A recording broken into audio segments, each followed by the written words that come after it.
Hello, my name is Arthur Sterling.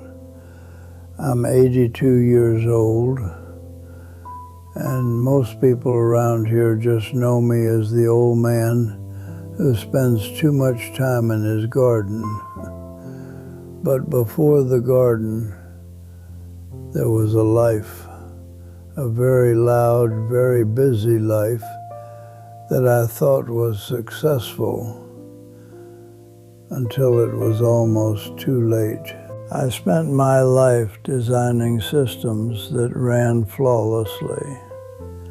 I could fix a multi-million-dollar turbine, but I couldn't fix the distance between me and my own family. I was Engineer of the Year 3 times. Nobody remembers that now. I traded my daughter's childhood for corporate approval. I told myself I was doing it for them, to provide. I remember my youngest, Sarah, asking me to come to her soccer games, and I was always on a call. I told her, "Daddy's busy." I said it so often it became her nickname for me. Then Sarah grew up, and one day I realized we were strangers. Your company will replace you in 3 days. Your colleagues will forget your name in a year. The only people for whom you are truly irreplaceable are your family. Yet, those are the people we sacrifice first. A job is just a way to fund a life. It isn't the life itself. We live in a world that sells us the lie that happiness can be unboxed. A faster phone, a bigger TV, a car that makes the neighbor jealous. I bought into it too. We buy things to impress people who don't even like us. I remember taking out a loan for incredibly expensive furniture, status symbols.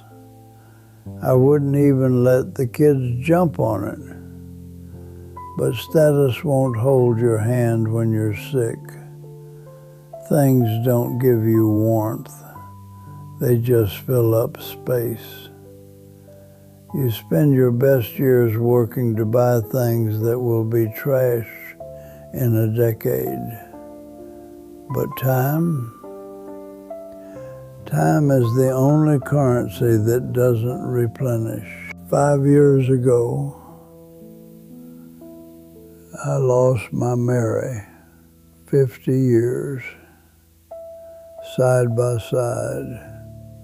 When she passed, the world just went quiet, and that was my moment of truth.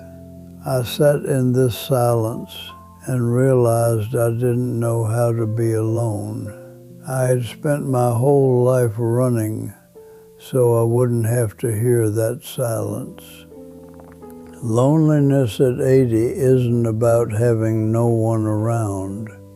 It's realizing you're not interesting to yourself, that you never bothered to find out who you actually were.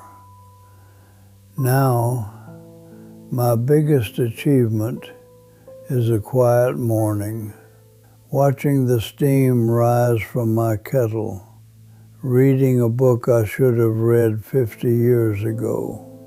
I'm finally meeting the man I was supposed to be in my 20s. Don't wait until you're my age to meet yourself. Ask yourself right now, if tomorrow was my last day, would I be doing what I'm doing today?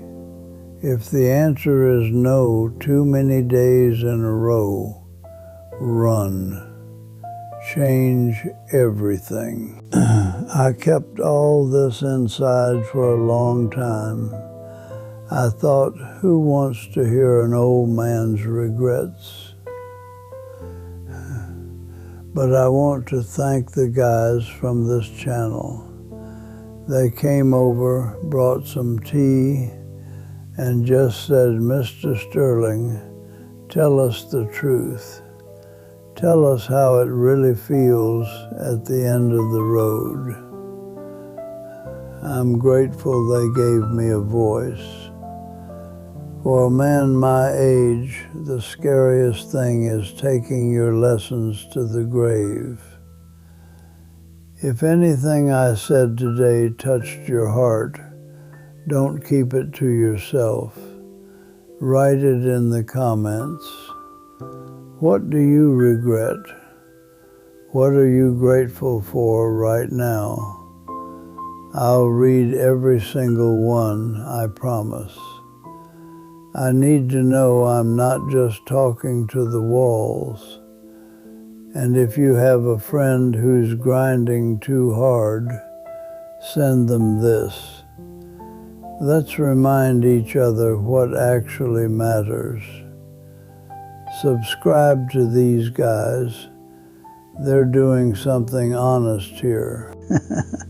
Well, I've talked your ear off. Live today, not tomorrow, not next month, today. And don't just call your parents, call your kids. Ask them what their favorite song is, and this time, actually listen. I'm going to go make my tea now. That's more precious than gold.